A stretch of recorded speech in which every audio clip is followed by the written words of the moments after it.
اب اس بیماری کا علاج تو نہیں ہوا نا، جب اس بیماری کا علاج نہیں ہوا تو وہ تو بڑھنی ہے۔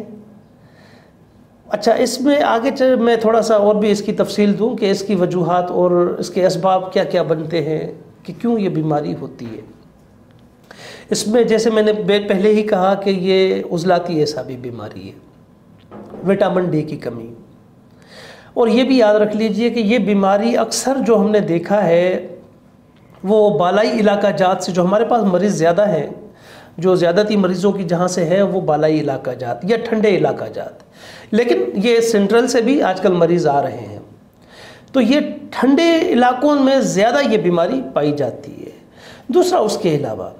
یہ بیماری کی جو اصل بنیادی وجہ ہے وہ ہے کانسٹیپیشن، یعنی قبض، کیونکہ قبض جو ہے یہ 70 بیماریوں کی ماں ہے، جڑ ہے۔ اگر آپ کا قبض ٹھیک ہوتا ہے، آپ کا پیٹ صاف ہوتا ہے تو بیماری آپ سے معاف ہوتی ہے۔ آپ کا جب پیٹ صاف نہیں ہوتا تو بیماری، پھر آپ کا جسم جو ہے بیماریوں کا گھر بن جاتا ہے، مسکن بن جاتا ہے۔ تو یہ یاد رکھ لیجئے، قبض سب سے بہت بری بیماری ہے، بہت زیادہ بری بیماری قبض ہے۔ قبض کی بنیاد پر آپ کو 70 اور بیماریاں لگ سکتی ہیں۔ اور دوسری بات،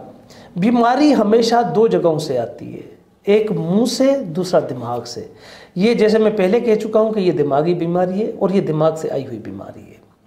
اس کے لیے ہم نے اس کا علاج کیسے کرنا ہے وہ بھی آگے چل کر میں بتاؤں گا۔ اب اس کے اور کون کون سے اسباب ہیں؟ ادویات کی زیادتی۔ اب ادویات کی زیادتی کیسے بنی؟ جب ہم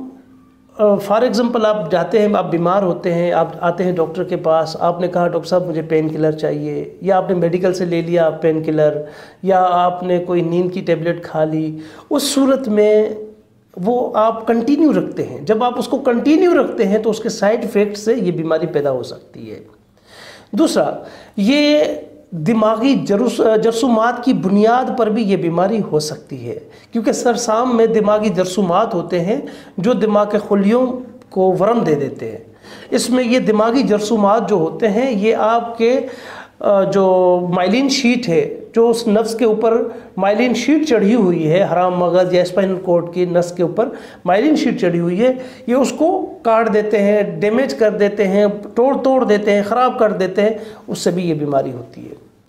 دوسرا، یہ بھی یاد رکھ لیجئے کہ یہ بیماری جو ہے یہ زیادہ تر جو اکثریت ہے وہ 18 سال سے 50 سال کی عمر کے لوگوں میں یہ بیماری زیادہ عام ہے، لیکن 18 سال سے کم اور 50 سال سے زیادہ اس عمر کے لوگوں میں یہ بیماری کا ریشو بہت کم ہے۔ یعنی کہ یوں سمجھ لیں کہ 1% جو ہے 18 سال سے پہلے اور 50 سال کے بعد کے عمر کے لوگوں کو ہے، لیکن 99% جو ڈیمیج ہے وہ 18 سال سے 50 سال کی عمر کے درمیان کے لوگ اس میں ڈیمیج ہیں۔ اب اگر اس کو ہم آتے ہیں، اس کی علامت کی بات کرتے ہیں کہ اس کی علامتیں کون کون سی ہیں۔ اب اس کی اگر ہم علامتوں پہ آتے ہیں تو یہ ظاہر ہے کہ ملٹیپل بہت جگہ، جیسے میں پہلے ہی کہہ چکا ہوں۔ اگر اس میں آپ کا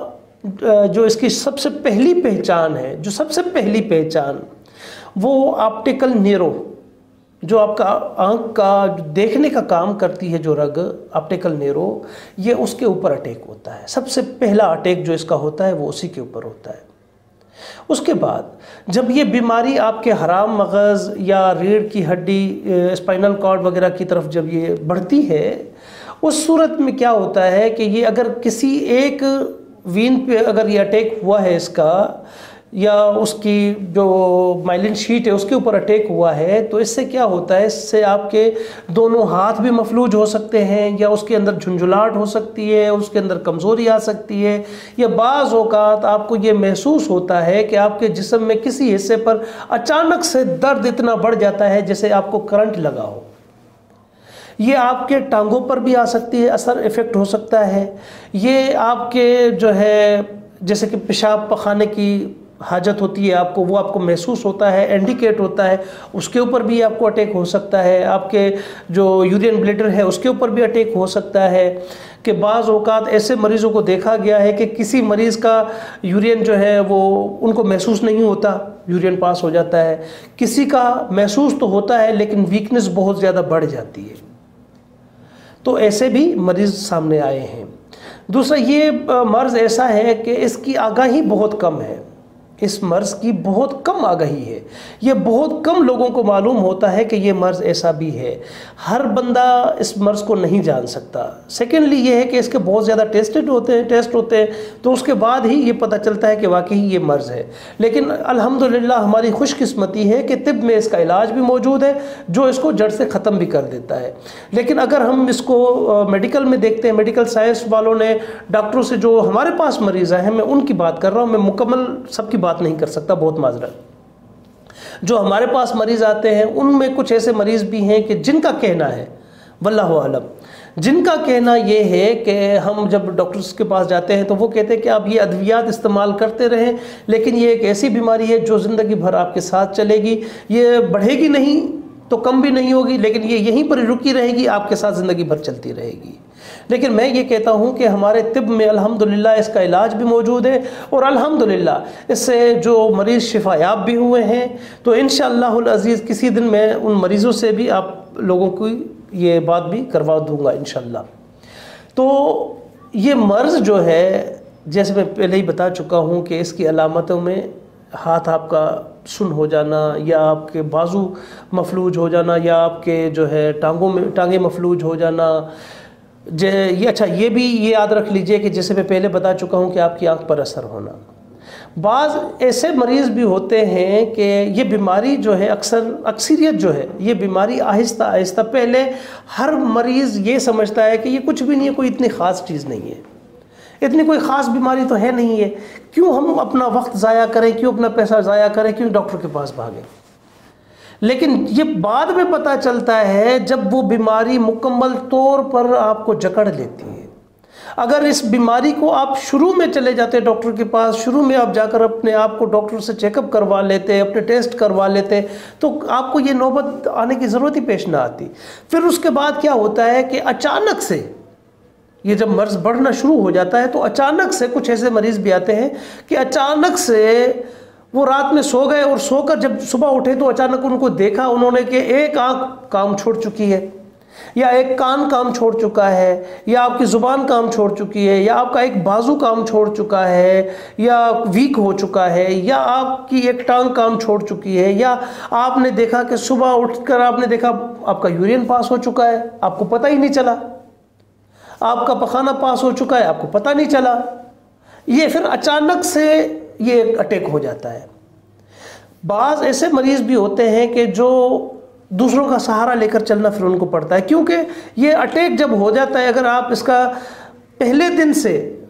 آپ شروع سے ہی، یعنی کہ جیسے آپ کو اٹیک ہوا، آپ کو پتہ چلا کہ ہاں مجھ پر اٹیک ہوا ہے، اور آپ فی الفور اپنے طبیب کے پاس گئے اور آپ نے اپنا علاج شروع کروا دیا، تو اس صورت میں یہ ہوتا ہے کہ اس صورت میں آپ طبیب سے جب آپ علاج کرواتے ہیں تو آہستہ آہستہ پھر یہ بیماری الحمدللہ ختم ہو جاتی ہے۔ اب یہاں پر میں یہ بھی چیز واضح کر دوں کہ جیسے میں پہلے بتا چکا ہوں کہ یہ سرسام کی بیماری سے ہی یہ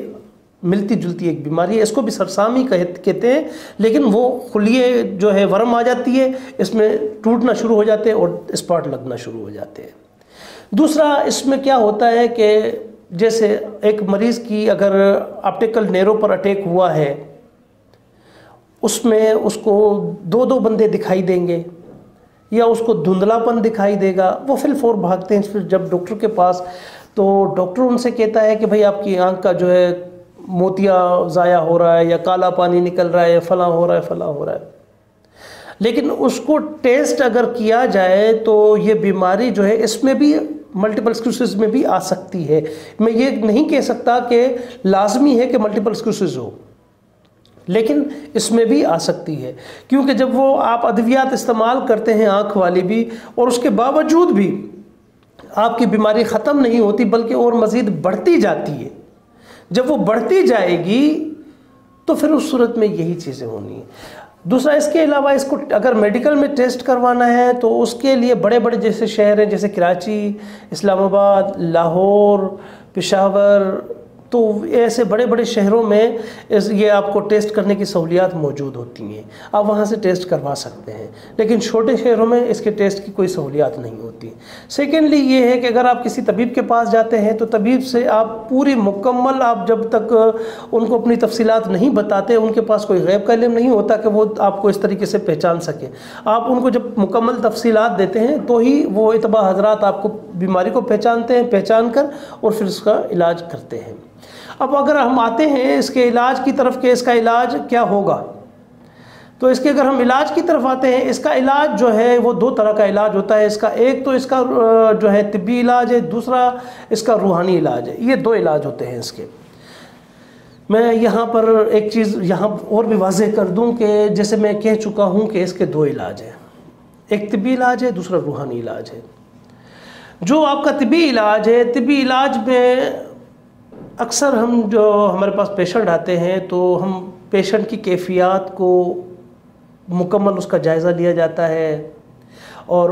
پیشنٹ کا جو ہے مکمل معائنہ، طبی معائنہ کیا جاتا ہے۔ طبی معائنے کے بعد ہی اس کا علاج بہتر انداز سے ہم کر سکتے ہیں۔ اس بیماری میں یہ بھی یاد رکھ لیں کہ یہ بیماری جو ہے یہ دائیں طرف سے بھی آ سکتی ہے، بائیں طرف سے بھی آ سکتی ہے، اور اس کا علاج بھی اسی طرح ہوتا ہے کہ اگر دائیں طرف کا علاج ہے وہ الگ ہوگا، اگر بائیں طرف کا علاج ہے وہ الگ ہوگا۔ اس کے جو مریض ہوتے ہیں، ایسے بیماریوں کے مریض، ان کو جو ہم ادویات میں استعمال کرواتے ہیں اس میں کچی ہلدی بھی ہم استعمال کرواتے ہیں، اور اس میں ہم اجوائن بھی استعمال کرواتے ہیں، میتھی دانہ بھی استعمال کرواتے ہیں، تارا میرا بھی استعمال کرواتے ہیں، باپچی بھی استعمال کرواتے ہیں، اور گندھک آملہ سار جسے سلفر کہا جاتا ہے یہ بھی ہم استعمال کرواتے ہیں۔ دیسی انڈا، گل روغن، اور اس کے علاوہ سرکہ، لہسن، ادرک، جائفل، جوتری، دال چینی، لونگ، تیز پات، یہ چیزیں ہم اس مریض کو استعمال کروا سکتے ہیں۔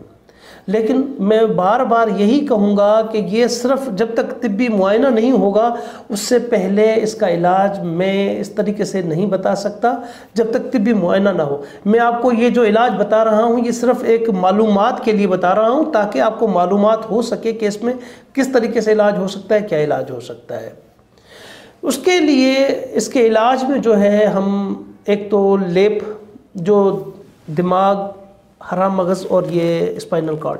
اس کا لیپ لگتا ہے۔ اس کے لیپ میں اکثر جو ہے ہم جو استعمال کرتے ہیں وہ سرکہ استعمال کرتے ہیں، گل روغن استعمال کرتے ہیں اور دیسی انڈا۔ یہ استعمال کر کے اس کا ہم ایک لیپ بناتے ہیں، لیپ بنا کر اور وہ لیپ لگاتے ہیں جو ہر 2 گھنٹے کے بعد لیپ لگتا ہے۔ دوسرا اس کے علاوہ اس میں اگر دیکھا جائے تو جو ملین چار ہے ہمارا طب کا ملین چار، وہ ہم اس میں استعمال کرواتے ہیں۔ اس میں کیا کیا ہوتا ہے، اجوائن ہوتی ہے 40 گرام، اور تارا میرا اس میں 40 گرام ہوتی ہے، باپچی 40 گرام ہوتی ہے، گندھک آملہ سار 120 گرام ہوتی ہے۔ تو یہ چیزیں اس کی گولیاں بنا کر، نقودی گولیاں بنا کر، اور وہ ہم استعمال کروا سکتے ہیں۔ اس میں یہ بھی یہاں پر میں ایک چیز واضح کر دوں کہ یہ بیماری جو ہے اس میں خوراک کا خاص خیال رکھا جاتا ہے۔ یہ بیماری خوراک سے آپ کا اور آپ کے پرہیز سے یہ بیماری بہت جلد آپ اس کو کور کر سکتے ہیں۔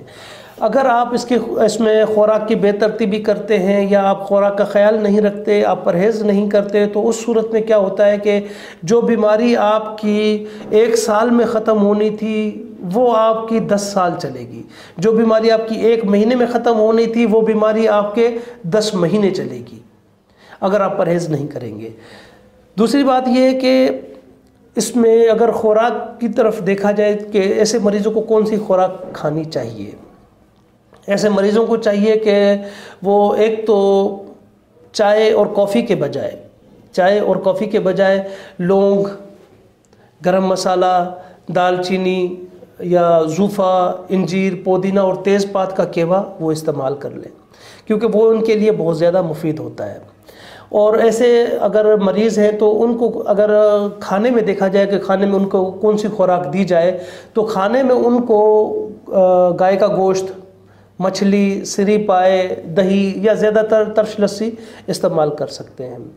اگر اس کے علاوہ میوہ جات میں ہے تو ڈرائی فروٹ استعمال کر سکتے ہیں. اگر پھل فروٹ میں ہے تو سیب، جامن، فالسا، لیچی، مالٹا، رس بھری، آڑو ترش، انناس، بیر، سنترا اور آلوچا وغیرہ یہ استعمال کر سکتے ہیں. اگر سبزیوں میں دیکھا جائے تو سبزیوں میں آلو، مٹر، بینگن، گوبھی، املی اور ہر ترشی سبزی جو ہے استعمال کر سکتے ہیں. اگر ہم دالیں اور اناج میں دیکھا جائے تو مکئی، باجرہ، جوار اور لوبیا یہ استعمال کر سکتے ہیں. لیکن میں یہاں پر ایک مشورہ بھی دوں گا، ایز اے ڈاکٹر میں آپ کو ایک مشورہ دے رہا ہوں کہ کبھی بھی، کیونکہ ہمارے پاس جو ایسے مریض آتے ہیں تو وہ کہتے ہیں ڈاکٹر صاحب ہم نے یوٹیوب پر ایک نسخہ دیکھا تھا، وہ ہم نے استعمال کیا اور اس سے ہمارا یہ حال ہوا ہے. تو خدا را اپنا علاج کسی مستند اتباع سے ہی کروایا کرے. یہ نسخوں پر آپ نہ چلا کریں، کیونکہ جب آپ نسخوں پر چلتے ہیں تو نسخوں کی صورت میں کیا ہوتا ہے کہ آپ، وہ ایک مثال آپ نے سنی ہوگی کہ نیم حکیم خطرہ جان.